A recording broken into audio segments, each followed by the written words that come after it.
Il y aurait 13 millions de chats errants en France. Le chiffre est stupéfiant. Un phénomène préoccupant que les élus et les associations de protection des animaux tentent d'enrayer. Seule solution, la stérilisation. Dans l'Ain, des communes du Haut-Bugey ont lancé une grande campagne pour stériliser ces chats. C'est un reportage de Franck Grasso et de Morgane Plouchard. Ça y est, ça y est, ça y est. Après de longues, très longues minutes à l'affût, la traque a payé. Les miettes de thon ont eu raison de la vigilance du chat sauvage. Il sera stérilisé dans les 24 heures. Autour de cette maison, ce ne sera pas le seul. Nous, on en a compté 15, hein, mais voilà quoi. Après, là, les minettes vont être en gestation, elles vont faire des petits, et qu'est-ce qu'on fait quoi?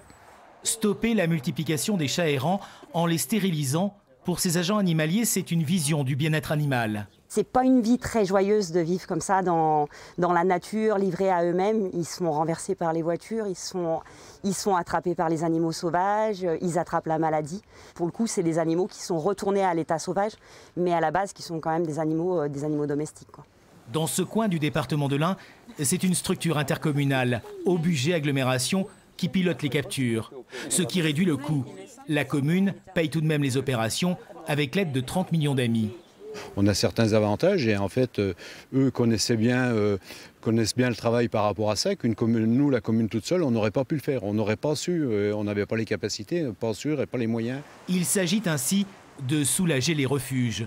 La stérilisation est un outil de lutte et de prévention contre les abandons. Voilà, comme ça. Il faut savoir qu'un couple de chats sur 4 ans peut engendrer, on va dire au pire, 20 000 chats. C'est une vraie question de santé publique. Une fois stérilisés, mâles et femelles sont surveillés pendant quelques jours avant d'être relâchés dans leur environnement. Pour la plupart, ils ne peuvent être adoptés. Les 3/4, oui, sont très sauvages. On ne peut généralement pas les toucher, pas les manipuler. Les soins, c'est impossible. Donc voilà, on fait le minimum. Ces chats errants retrouvent bien vite la colonie du secteur.